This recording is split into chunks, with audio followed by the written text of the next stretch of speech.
안녕하세요. 세월이 흘러갈수록 인생의 아름다움을 느끼고 있는 69살 남자입니다. 나이가 50이 되고 60이 넘어갈 때까지만 해도 저는 시간이 참 부질없이 빠르게만 흐른다고 생각했어요. 시간이 흐른다는 건 사람의 육신을 노화시키고 끊임없는 사고를 일으켜 내 소중한 것들을 앗아가기만 하는 원망스러운 일이라고 여겼죠.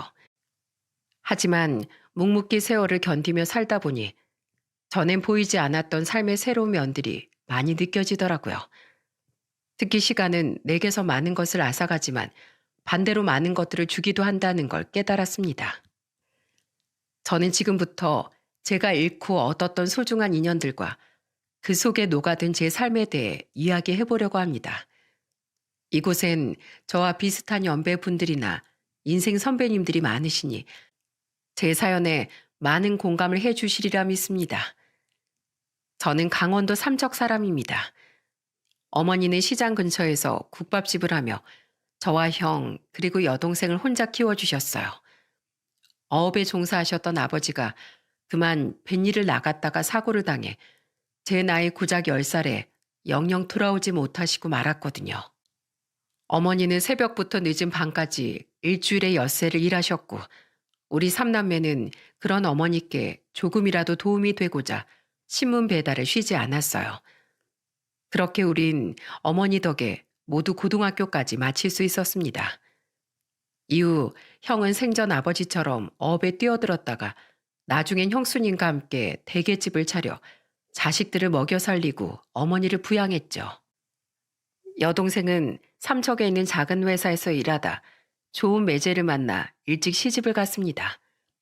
반면 저는 어린 나이에 일자리를 찾아 서울로 상경했어요. 당시 서울은 많은 지방 사람들이 성공을 꿈꾸며 몰려들던 낭만의 도시였거든요. 젊은 사람이 택시를 하겠다고? 삼척에서 왔다며? 서울 지린 좀 알아? 네, 서울에서 4년 동안 공장 다니면서 이곳저곳 정말 많이 돌아다녀 봤습니다. 제가 워낙 지리나 길 같은 건 빠삭하게 잘 외웁니다. 당시 택시기사는 꽤나 인기 있는 직업이었어요. 저 또한 언젠간 택시기사를 하겠다는 생각으로 틈만 나면 열심히 서울 지리를 익히고 다녔죠. 그렇게 전 나이 25에 한 택시회사에 취업을 했고 27살 땐 살던 집주인 아주머니의 중매로 상냥하고 참한 아내도 맞이할 수 있었습니다. 장인 장모님 또한 비록 어렵게 사시긴 했어도 좋은 분들이었습니다. 저희 어머니 또한 아내를 참 마음에 들어 하셨고 그렇게 우린 양가에 아무런 문제 없이 작은 월세방에서 신혼을 시작했어요. 결혼한 지 2년 뒤엔 첫 아들을 낳고 그로부터 4년 뒤 비교적 늦게 둘째인 딸을 낳으며 우린 행복한 가정을 꾸려갔죠. 딸을 낳고 얼마 되지 않아선 열심히 모은 돈으로 방 3개짜리 전셋집으로 이사도 갈 수 있었습니다. 하지만 세월이라는 게 항상 새로운 인연만 탄생시키진 않더라고요. 시간은 제일 먼저 제게 누구보다 소중한 사람을 앗아가 버렸죠. 정효 씨, 오늘따라 왜 이렇게 늦게 들어와? 죄송해요, 사장님. 마지막 손님이 인천까지 가는 장거리 손님이었거든요. 교대 시간에 많이 늦지 않은 것 같은데요. 그게 문제가 아니야. 자네 어머님이 위독하시다고 자네 언제 오냐면서 몇 번이나 자네 아내에게서 전화가 왔어. 당시 33살이던 전 일을 마치고 회사 택시를 차고에 가져다 놓으려다 사장님께 청천벽력 같은 소식을 들었습니다.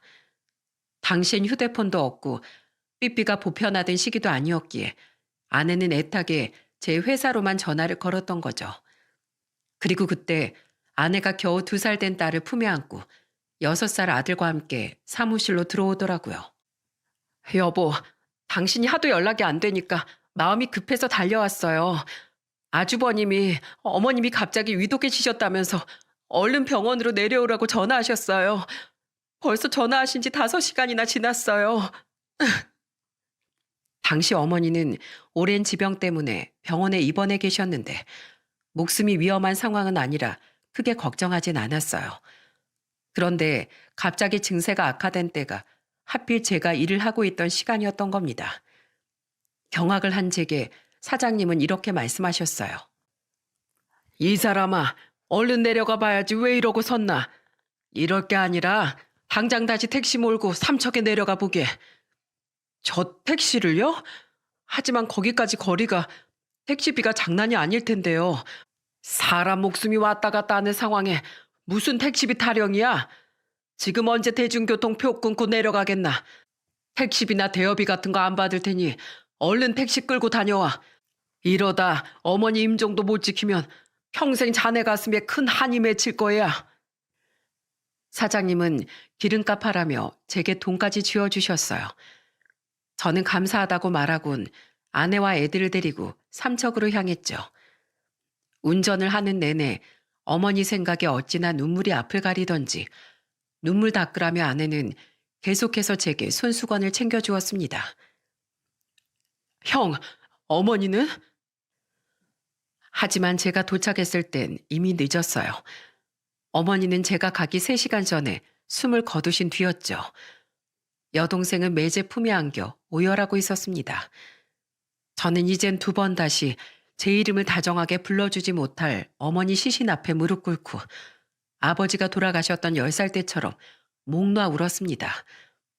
아직도 어머니의 마지막을 지키지 못했다는 아쉬움과 죄책감은 문득문득 제 가슴을 더없이 저리게 만들곤 합니다. 저는 손해를 따지지 않고 저를 배려해준 사장님께 허리 숙여 감사 인사를 드렸어요.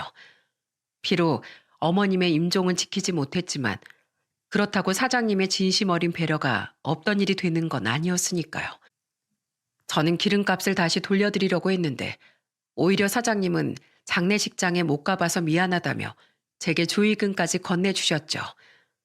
그 이후 저는 회사를 나와 개인 택시 운전을 시작한 후에도 명절이면 꼬박꼬박 그 사장님께 안부 전하라고 선물을 보내며 가끔 찾아뵙곤 했어요.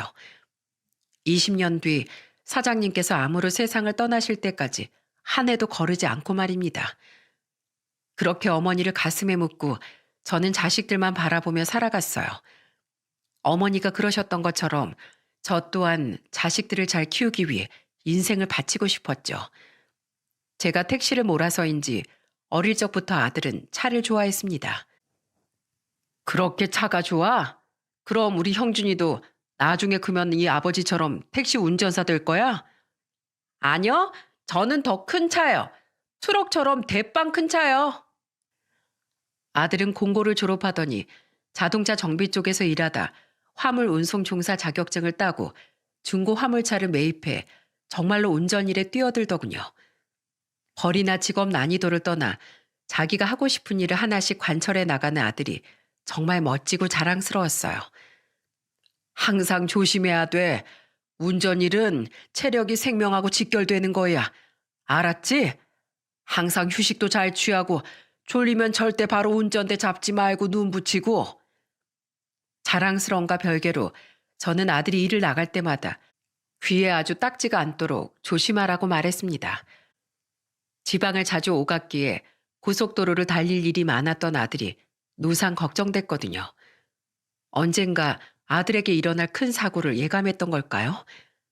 차라리 그때 아들이 운전일에 종사하지 못하게 반대했다면 전 지금껏 아들의 호탕한 웃음을 눈앞에서 지켜볼 수 있었을까요? 형준아, 제발 이건 다 꿈이라고 해다오. 아들은 너무도 푸르른 나이 32살에 그만 세상을 떠나고 말았습니다.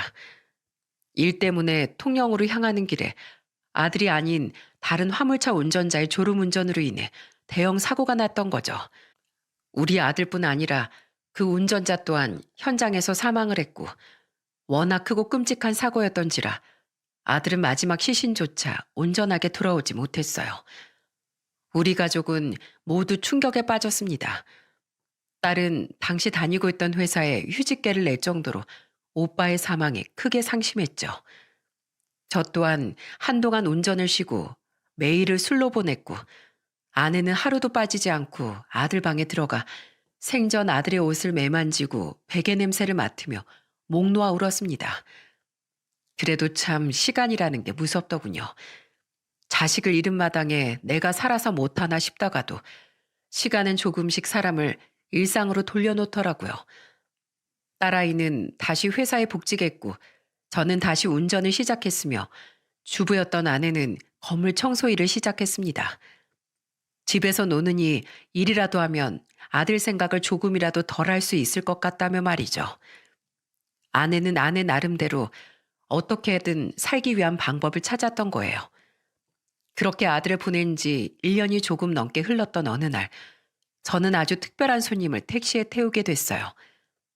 그 사람은 아들 또래이거나 아들보다 조금 어려 보이는 청년이었는데, 막 택시에 태울 때만 해도 그 청년과 저와의 엄청난 인연을 전혀 예감하지 못했죠.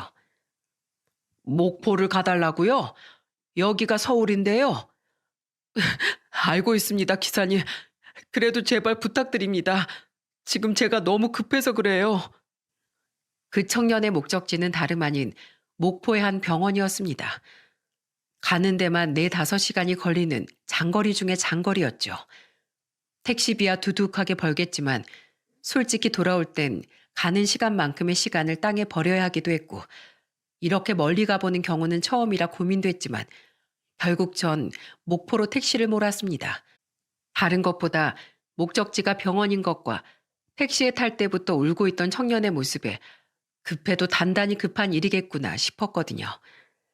제 어머니가 돌아가실 때 제가 택시를 몰고 삼척에 내려갔던 기억도 났고요. 목포로 가는 내내 청년은 흐느낌을 잠시도 멈추지 못했습니다. 젊은 청년의 우는 소리는 제 마음까지 다 미어지게 만들더군요.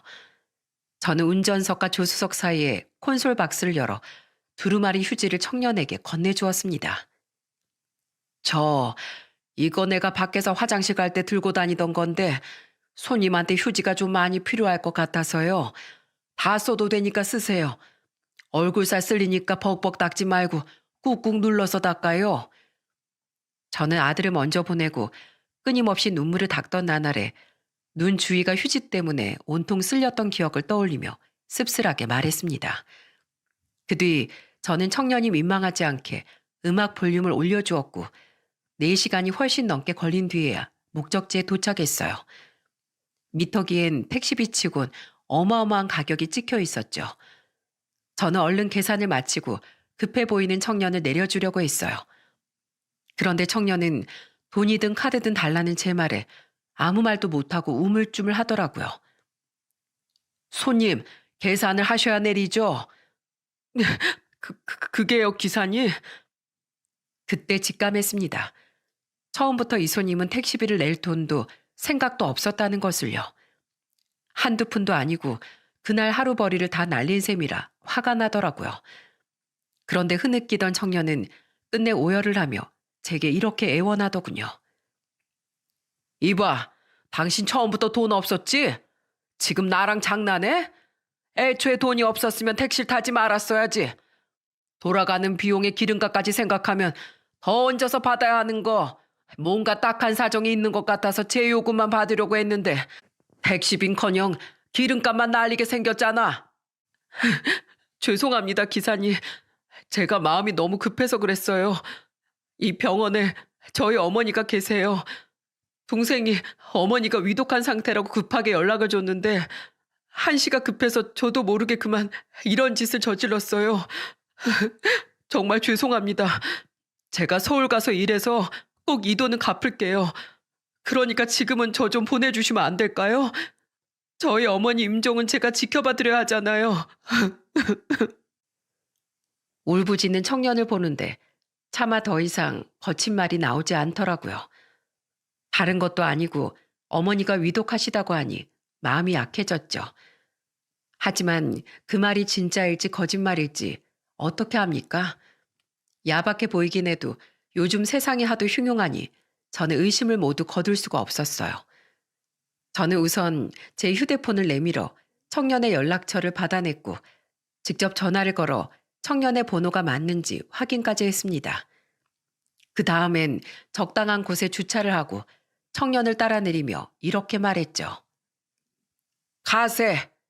네? 자네 어머니가 위독하시다며? 얼른 가봐야지. 난 자네 뒤따라가서 자네 말이 진짜인지 아닌지 확인만 좀 해야겠네. 치사하게 보인데도 알 수 없어. 내가 처음부터 나한테 사기치려고 한 자네 말을 어떻게 확인도 안 해보고 믿겠나. 얼른 앞장서. 청년은 잠시 머뭇대다가 이내 빠른 걸음으로 병원 안으로 들어갔습니다. 단순히 빠르기만 했던 걸음은 엘리베이터에서 내려선 거의 다른 박질이 되었죠. 오빠, 어머니는 어때? 어? 아까부터 쭉 이 상태셔. 길어야 몇 시간 못 버티실 거래.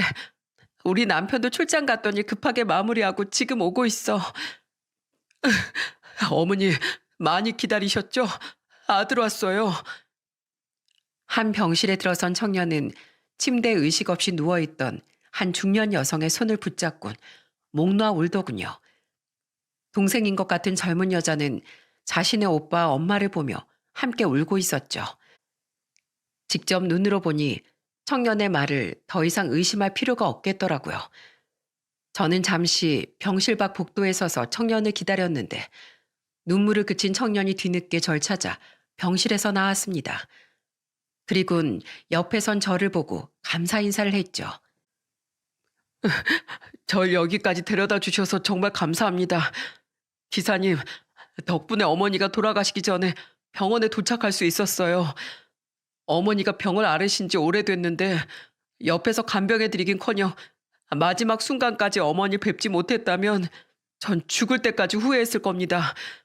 제가 변호사 시험 준비하겠다고 서울에서 계속 고향에 내려오지 못했거든요. 그리고 정말 죄송합니다. 제가 어떻게든 택시비는 이자까지 쳐서 서울 가서 반드시 갚겠습니다. 갚지 말게. 네? 갚지 말라고. 보통 현금이 없으면 카드라도 긁어서 내기 마련인데 당장 다음 달에도 택시비만큼의 카드값도 마련 못할 사정이니 택시비를 못 낸 거 아닌가. 하지만 기사님 말씀대로 택시비가 한두 푼 나온 게 아닌데요. 그 돈 없어도 굶어 죽지 않네. 그리고 이거 받아. 30만 원이야. 서울 올라올 차비도 빠듯할 텐데 보탰어. 그럼 나 가네. 기사님! 돌려주면 자네 여동생한테 건네주고 갈 거니까 그냥 받게. 어머니 끝까지 잘 지켜봐드려. 감사합니다, 기사님. 서울 가서 반드시 다시 연락드리겠습니다. 저는 그 청년에게 돈까지 쥐어주고 병원을 나왔어요. 그리곤 터덜터덜 운전석에 올라타 한숨을 쉬다가 저도 모르게 눈가에 눈물이 고였죠. 저희 어머니가 돌아가실 때 저는 끝내 임종을 지키지 못했던 것이 또다시 생각났거든요. 저는 결국 그날 영업을 접고 오랜 시간이 걸려 집으로 돌아왔고 아내에게 그날 일을 말해주었습니다. 잘했어요, 여보. 변호사 시험까지 준비하고 있다던 사람이 오죽 급했으면 그런 행동을 했겠어요. 그나저나 당신 어머님 생각 많이 났겠어요. 그래서 올라오는데도 자꾸 눈물이 나더라고. 적어도 그 청년은 나랑 다르게 모친의 임종을 지킬 수 있었으니 다행이구나 싶기도 하고 나도 그 청년처럼 형 연락을 받자마자 삼척으로 달려갔으면 어머니 임종을 지킬 수 있었을까 싶기도 하고 어머니가 날 참 많이 기다리셨을 텐데 어머니 생각이 참 많이 났어. 게다가 나이대가 어머니를 보낼 당시의 나랑 작년에 먼저 간 우리 형준이랑 비슷해 보여서 더 마음이 쓰이더라고. 하긴 나도 젊은 사람들만 보면 우리 형준이 생각이 참 많이 나더라고요. 잘 도와줬어요. 어른다운 행동이었어요. 정확히 일주일 뒤 저는 그 청년에게서 다시 연락을 받았습니다. 그 청년은 밥이라도 대접하고 싶다며 저를 한 국밥집에 데려갔어요. 죄송해요. 더 좋은 걸 대접해드려야 하는데 아시다시피 제가 사정이 좀 그래서 변호사에 도전해 보겠다고 좋은 명문대 졸업하고 곧바로 취직도 않고 로스쿨 갔다가 과외하면서 모았던 돈을 전부 써버렸거든요. 근데 변호사 시험은 계속 떨어지고 아르바이트 하면서 고시원비랑 최소한의 식비만 남기고 나머진 엄마 병원비로 동생한테 보태다 보니까 수중에 돈이 남아있을 날이 없더라고요. 집안이 그렇게 가난한데 차라리 일찍 좋은 데 취업해서 어머니 호강이나 시켜드릴 걸 하고 제가 어머니 장례식 치르면서 얼마나 후회했는지 몰라요. 아버지가 일찍 돌아가셔서 어머니를 책임질 사람이 저밖에 없었거든요. 그런데도 불구하고 아프신 어머니를 먼저 결혼해서 어머니 댁 근처 살던 동생한테만 맡겨놓고 계속해서 전 시험 공부만 했네요.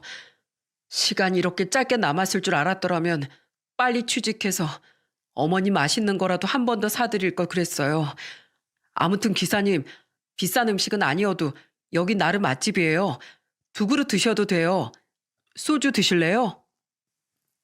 그날 전 청년의 나이와 이름을 처음 들으며 소주를 2병이나 마셨습니다. 저는 청년에게 모친의 부고에 대해 물었죠. 그래, 이녀군. 어머닌 잘 보내드렸나? 네, 제가 도착하고 나서 2시간 뒤에 운명하셨어요. 장례도 잘 치러드렸고 화장해서 낙골당으로 모셨어요. 저희 아버지 앉히시킨 낙골당에 나란히요. 그리고 저 변호사 시험 그만두려고요. 어머니 보내드리면서 생각 많이 했거든요. 내 길이 아닌 길을 그것도 사정도 안 되면서 꾸역꾸역 붙잡고 있는 건 더 이상 옳지 않은 것 같아서요. 동생도 심지어 매제도 절 걱정하고 있고 어머니도 정신이 남아있으실 때까지 제 걱정만 엄청 하셨거든요.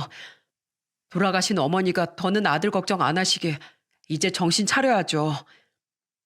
저는 그날 아니라고 손살에 치는 인혁군의 팔을 붙잡은 채 그날 먹은 값을 지불했습니다. 제가 대접하고 싶었는데요, 기사님.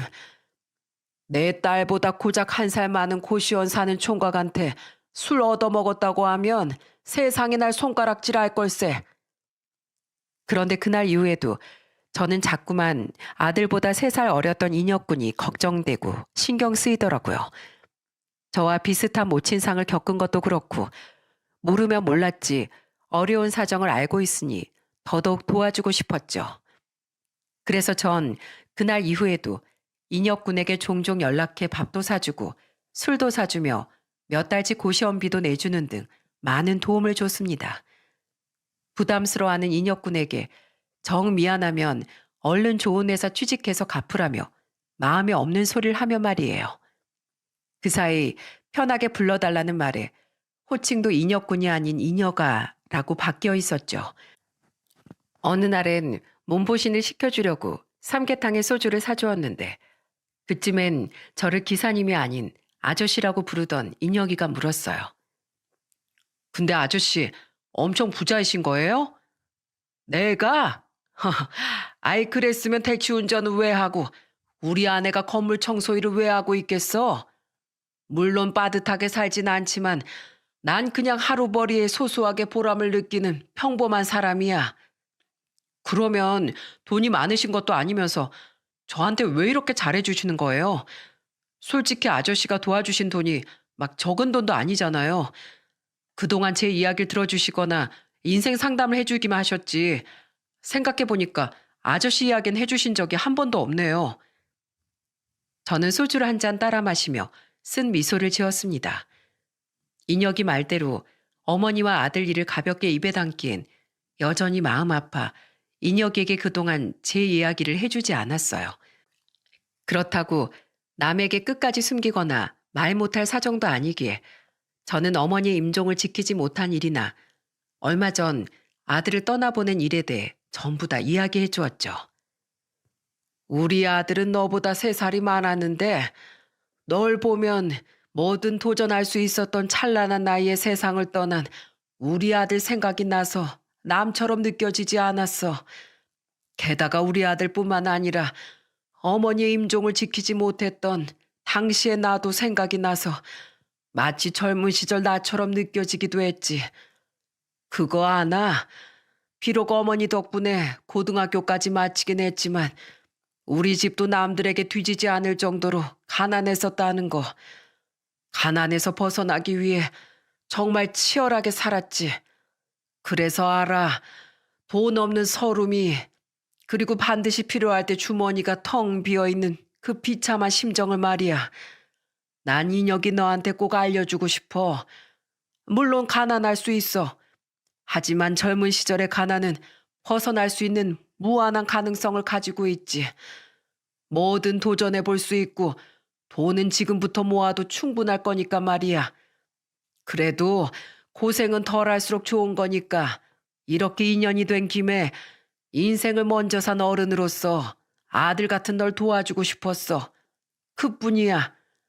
내 어머니가 위독하실 때 택시회사 사장님이 나한테 많은 배려를 해주셨다고 했지.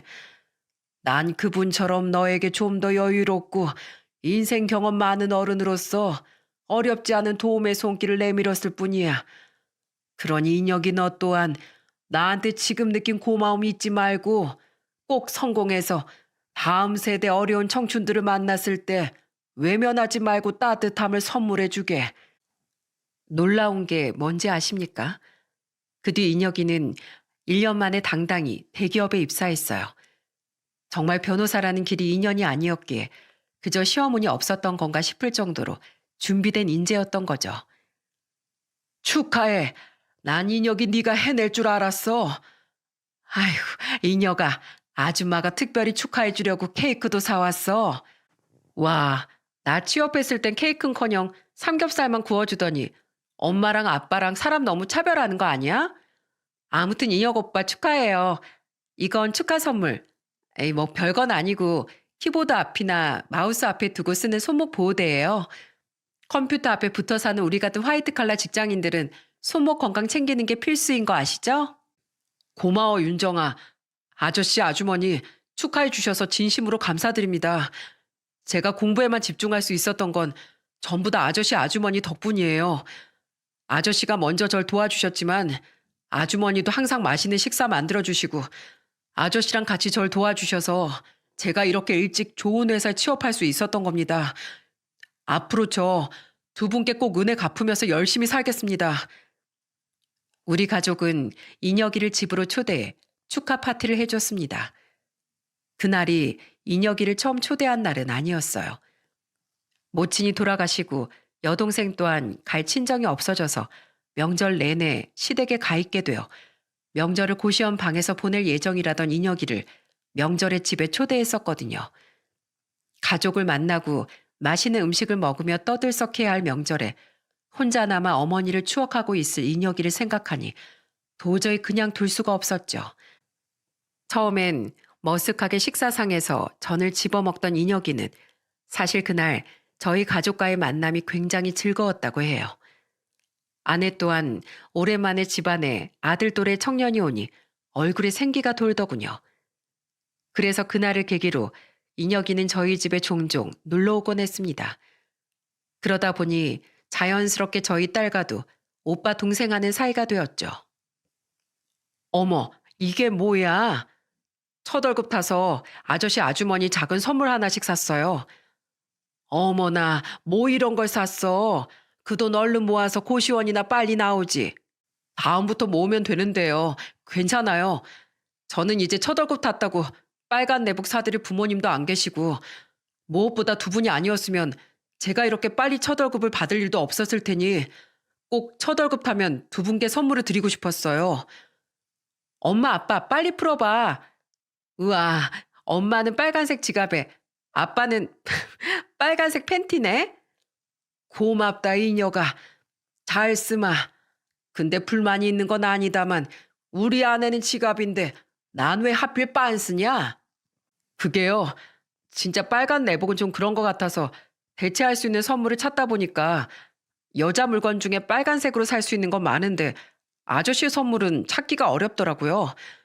빨간색 스웨터라도 살까 싶었는데 어두운 색을 좋아하시니까 기겁하실 것 같고 그래서 최대한 사람들 눈에 안 보이는 속옷으로 샀는데 그래도 아저씨 그거 명품이에요. 에이구, 젊은 사람들이 입는 속옷 갖고 좋은데요 뭘. 5개나 되네. 앞으로 당신 이것만 돌려 입어도 되겠어요. 고맙다 이녀가. 이 아줌마 안 그래도 지갑이 다 떨어져서 새로 살까 했는데 정말 잘 쓸게. 센스도 있고 남자답게 듬직도 하고 번듯한 직장까지 생겼으니 이제 장가만 가면 되겠어. 어느 집 딸내미가 그런 행운을 차지할까. 이 아줌마 벌써부터 너무 기대된다. 근데 오빠, 난 입사 축하 선물 사줬는데 내 건 없어? 아, 깜빡할 뻔했네. 자, 여기. 우와, 립스틱이잖아. 색도 완전 예뻐. 역시 대기업 입사한 사람은 뭐가 달라도 다르다니까. 센스가 장난이 아니야. 브랜드 립스틱 같은데 우리 딸 것까지 사왔어. 괜히 우리 선물 산다고 돈 많이 썼겠다. 너무 고맙게 잘 쓰겠다만 앞으로는 이런 거 사오지 마. 알았지? 에이, 뭐 별로 비싼 것도 아닌데요. 제 동생한테 보내줄 선물 사면서 똑같은 걸로 윤정이 것도 사온 거예요. 윤정아, 앞으로도 나 자주 놀러 올 거라 귀찮아하지 말아달라는 뜻의 뇌물이니까 잘 부탁한다. 사실 아들이 세상을 떠난 후로 집안 분위기가 많이 어두워져 있었는데 인혁이가 왕래하게 된 후로 특히 아내의 얼굴이 많이 밝아졌어요. 아, 옷 좀 사러 오자더니 뭔 남자 티셔츠랑 신발을 그렇게 사? 그리고 남자 정장은 또 왜 보고 있어? 다 젊은이들 취향 같은데 내가 입기엔 너무 부담스러워. 난 이제 양복 입을 일도 없고. 당신 거 아니에요. 인혁이 선물해 주려고요. 인혁이? 걔 성격이 엄청 부담스러워할 텐데. 알아요. 아는데 인혁이 이번에 드디어 원룸 월세방으로 이사 가면서 우리한테 이사 선물도 안 받았잖아요. 청소기라도 하나 사주려고 해도 워낙 좁아서 빗자루로 쓸고 걸레로 닦으면 된다고 하고 침대라도 하나 사주려고 해도 이미 저렴한 거 샀다고 하고 다른 것도 다 옵션으로 들어가 있어서 해줄 것도 없는데 철에 맞는 옷이라도 사주고 싶어요. 인혁이 돈 아낀다고 평소에 옷 두세 벌만 돌려 입고 다니잖아요.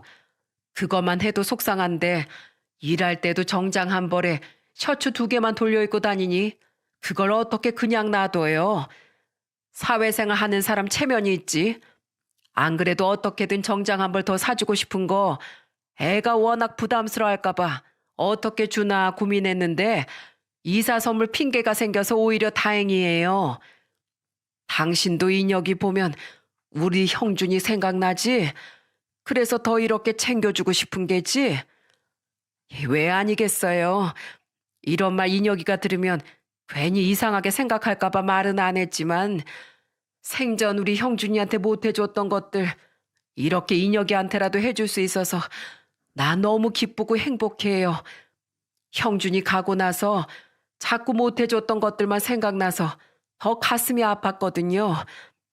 물론 인혁이가 형준이 대신이라는 건 아니에요. 애가 얼마나 싹싹하고 생각도 바르고 예뻐요. 다른 집은 친자식도 자기 바쁘다고 부모 잘 찾아오지도 않는다는데 한 달에 한두 번씩 우리 보고 싶다고 꼭 연락하고 찾아오고 명절에도 당일에 와서 밥만 먹어도 된다니까 꼭 전날 와서 음식도 돕고 그렇게 착한 애가 하늘에서 어떻게 이렇게 뚝 떨어졌나 몰라요.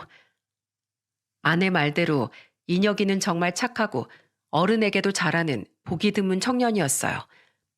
게다가 부모님을 잃은 자신에게 마치 우리가 부모님처럼 느껴진다며 자주 우리의 안부를 묻고 챙겼죠. 심지어 됐다고 해도 인혁이는 명절 전전날부터 제 아내에게 연락해 정작 우리 딸은 회사에서 야근을 하고 있는데 기어코 저와 아내가 명절 음식 장을 보는 데까지 따라오더라고요. 사모님, 여기 동그랑땡 좀 드셔보세요. 이번에 상품이 아주 잘 나왔어요. 자, 여기 아드님하고 바깥분도 한 조각씩 시식해보세요. 아드님 맞죠? 아이고, 아들이 부모님이랑 같이 명절 장도 다 보러 오고 기특해라. 두 분 아주 든든하시겠어요. 시시코너 아주머니의 말에 우리 셋은 말없이 눈을 마주치며 웃었습니다. 아무도 굳이 부모 자식 사이가 아니라고 반박하지 않았죠. 그렇게 반가족처럼 지내던 와중 저 아내는 뒤로 나자빠질 뻔한 소식을 듣게 됐어요. 누구랑 뭘 안다고? 그러니까 윤정인 네가 인혁이랑 결혼을? 아빠. 사실 우리 몰래 만난 지 좀 됐어. 엄마야, 청춘이 좋긴 좋다. 젊은 사람들은 난리통에서도 눈이 맞는다더니 결국 둘이 눈이 맞았어. 근데 어쩜 이렇게 나랑 이 양반 앞에선 깜쪽같이 감췄니? 엄마도 참 딱히 의도하고 감출 게 뭐 있어. 엄마 아빠 앞에서 손잡고 뽀뽀만 안 했다 뿐이지 평소랑 똑같이 행동했는데. 그치 오빠? 네, 저희 평소에도 두 분 앞에서처럼 사이좋게 잘 지내고 있었어요. 아저씨, 아주머니, 그동안 두 분께 미리 말씀 못 드려서 죄송합니다. 사실 윤정이는 두 분께 말씀드려도 상관없다고 했는데 제가 괜히 죄송해서 지레 겁먹고 숨겼어요. 저는 부모님도 안 계시고 집안이 좋은 사람도 아닌데 두 분이 도와주신 은혜도 모르고 잘난 거 하나 없는 제가 딸을 넘봤다고 노하실까 봐서요. 그래도 꼭 윤정이랑 결혼하고 싶어서 이렇게 용기를 냈습니다. 아저씨, 아주머니, 아니, 장인어른, 장모님, 저 진짜 윤정이 많이 좋아하고 세상에서 제일 행복한 여자로 만들어줄 자신 있어요. 그러니까 저 한 번만 믿고 따님하고 제 결혼 허락해 주시면 안 될까요? 저 정말 좋은 남편, 좋은 사위가 되겠습니다. 그건 바로 저희 딸과 인혁이가 결혼을 하겠다는 폭탄 선언이었어요. 평소에 같이 식사를 할 때도 제 딸을 잘 챙겨주기에 저와 아내는 그냥 인혁이가 참 다정하고 자상한 아이구나 생각했지 우리 딸과 만나고 있을 거라곤 미처 생각지 못했습니다. 그도 그럴 게 우리 딸이 워낙 왈가닥이고 털털하거든요. 인혁이 앞에서도 항상 우리에게 보이던 모습 그대로였으니 그걸 전부 본 인혁이가 우리 딸을 이성으로 볼 거라고 예상했겠습니까? 또 아무리 털털하다고 해도 딸이 만나고 있는 남자 앞에서 손으로 입도 안 가리고 하품하고 배불러서 볼록 나온 배를 퉁퉁 치고 할 거라고 어떻게 저희가 짐작이나 했겠냐고요. 우리 앞에 무릎 꿇고 앉아있던 인혁이는 우리가 자신을 반대할까 봐 두려운지 잔뜩 긴장해 있더군요. 놀란 건 놀란 거고 불안해하는 이 아이한테 얼른 대답은 해줘야 할 것 같아 저는 입을 열었죠. 저기 인혁아, 왜 우리가 널 반대할 거라고 걱정했니?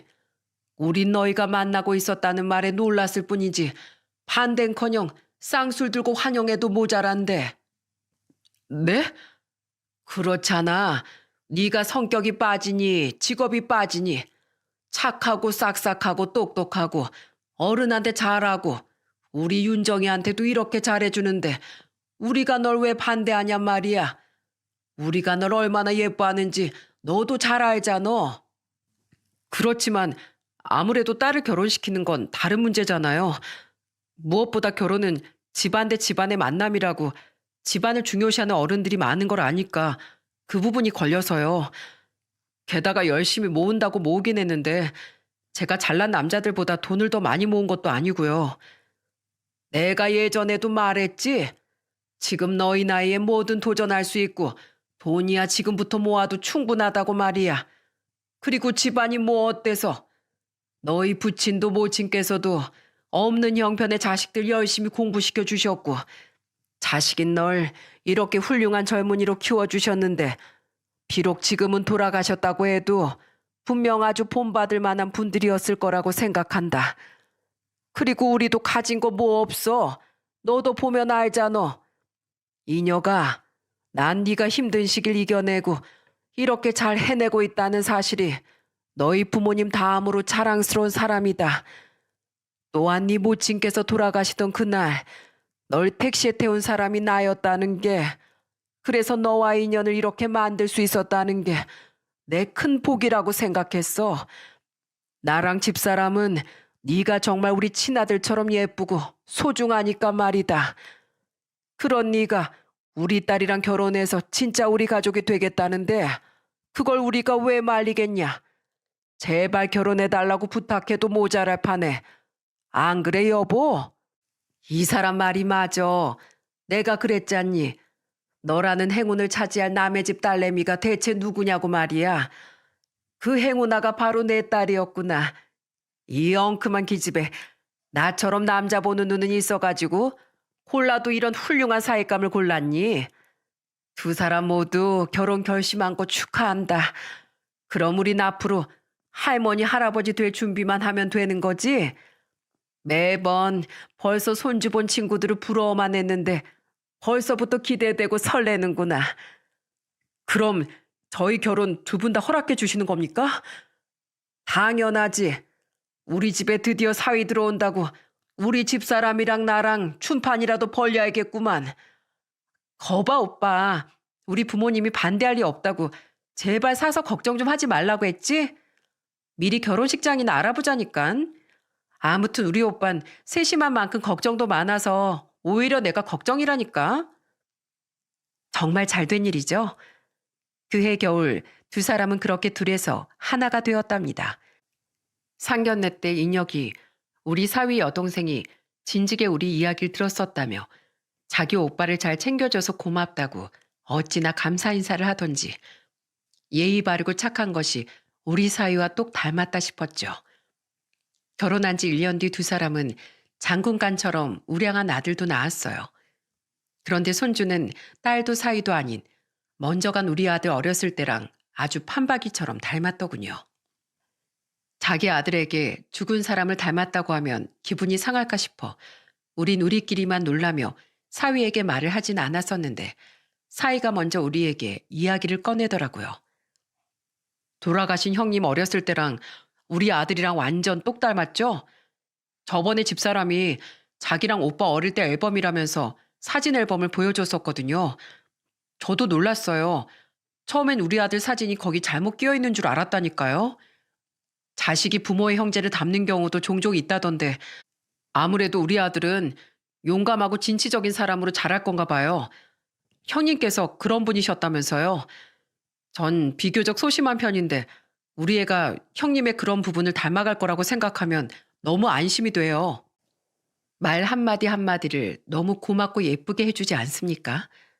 그런 사위의 말에 오랜만에 항상 호기롭던 아들의 모습이 떠올라 저와 아내는 함께 눈시울을 붉히고 말았네요. 그리고 손주가 태어난 지 2년 뒤 저는 사위에게 또 한 번 감동할 일이 있었습니다. 장인어른 집에 계시죠? 장모님이랑 잠깐 밖에 좀 나와주시겠어요? 제가 선물을 좀 가져왔는데 너무 커서 가지고 들어갈 수가 없네요. 뭐? 아니 무슨 건물이라도 통째로 들고 왔어? 뭐기에 집에 가지고 들어올 수가 없어? 알 수 없는 사위의 전화에 저와 아내는 어리둥절하며 집 밖으로 나갔습니다.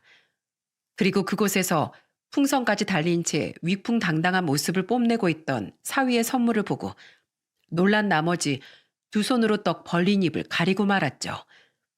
아내 또한 옆에서 어머어머하며 감탄을 멈추지 못했어요.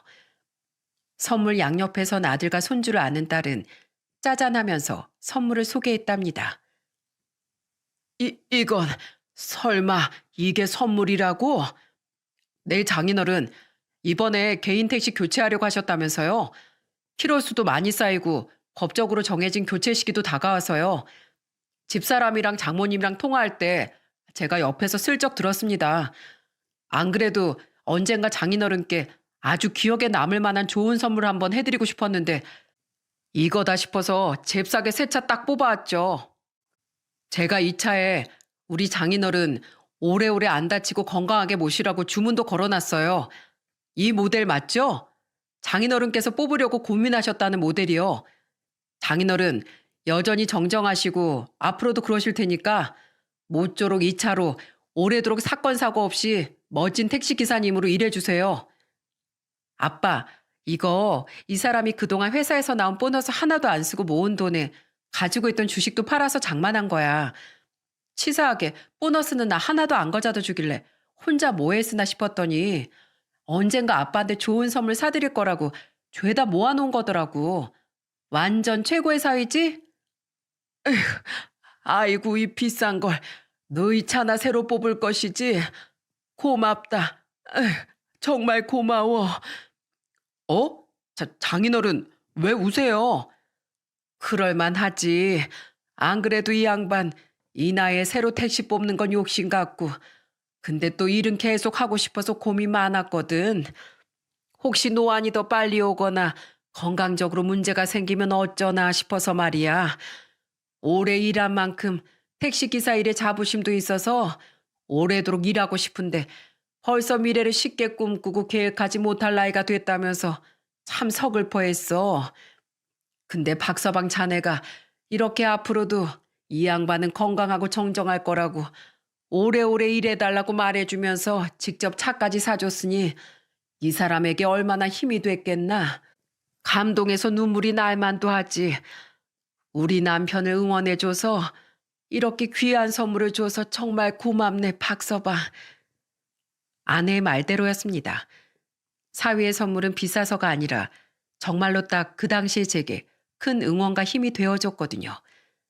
이제 내 인생도 시들 일만 남은 건가 싶었는데 사위의 선물과 말이 아직 저도 할 수 있다고, 해도 된다고 용기를 심어준 거죠. 그리고 그로부터 3년이 지난 지금 다행히도 저는 여전히 길눈도 밝고 건강하답니다. 사위가 선물해준 택시로 지금도 일주일에 5일씩 수많은 사람들을 집으로, 회사로, 혹은 중요한 어딘가로 데려다 주곤 하죠. 사위를 만나고 생긴 한 가지 버릇이 있다면 서로 말을 주고받진 않아도 항상 택시에서 하차하는 손님들의 행복한 오늘과 미래를 제 마음속으로 응원해 주는 겁니다. 저에겐 단순한 손님이지만 손님 개개인에겐 모두 자신만의 사연과 사정이 있다는 사실을 사회의 일을 통해 문득 깨닫게 되었으니까요. 아내는 작년에 건물 청소 일을 그만두고 쉬고 있습니다. 무릎이 조금 안 좋아졌거든요. 그래도 이젠 자주 찾아와 재롱을 부려주는 손주도 있고 딸도 딸이지만 딸보다 더 자주 안부 전화를 하는 사이도 있으니 아들 잃은 슬픔에 오래도록 잠겨있을 일이 없어 괜찮다고 하더군요. 우리 딸은 재작년 손주가 4살 때 다시 맞벌이를 시작했고 두 사람은 최근 자가로 이사도 갔습니다. 그것도 서울의 번듯한 아파트에 말이죠. 비록 대출도 많이 끼고 신축 아파트는 아니지만 그래도 사회에 벌이가 많고 두 사람이 알뜰하게 돈을 모았으니 가능한 일이었어요. 저는 부디 앞으로도 저와 아내가 큰 탈 없이 건강하고 사위와 딸이 지금처럼 현명하고 화목하게 손주와 살아가길 바라며 행복하게 늙어가려고 합니다. 여러분, 제가 사연을 보내게 된 이유는 처음에도 말했듯이 세월은 많은 것을 사그라뜨리고 소중한 사람을 앗아가지만 또한 그만큼의 놀랍고 기적 같은 일과 또 다른 소중하고 감사한 인연을 만들어주기도 한다는 말을 하고 싶어서랍니다. 생명이 태어나고 시들어갈 때 어디선가는 또 다른 생명이 탄생하는 것처럼 어찌 보면 당연한 이치겠죠. 그러니 혹시 흘러가는 세월을 막연히 슬퍼만 하고 계신 분들이 있다면 부디 제 사연을 듣고 새로운 시각으로 인생을 바라보는 시간을 한번 가져보셨으면 좋겠습니다. 비록 지금은 아직 찾아오지 않았더라도 삶이란 빼앗아가는 만큼 늘 새로운 사건과 인연을 또다시 선물해주는 법이니까요. 슬퍼하고 안타까워만 하고 있기엔 오늘의 우린 앞으로 살아갈 날 중 가장 젊고 힘찬 시간을 보내고 있잖아요. 덧없는 시간을 아쉬워하는 건 정말로 마지막에 눈을 감는 순간을 위해 잠시 미뤄두자고요. 그럼 여러분에게도 우리 사위처럼 소중하고 경이로운 인연이 언젠간 찾아오길 빌며 이만 사연을 마치겠습니다. 모두 행복하세요. 감사합니다.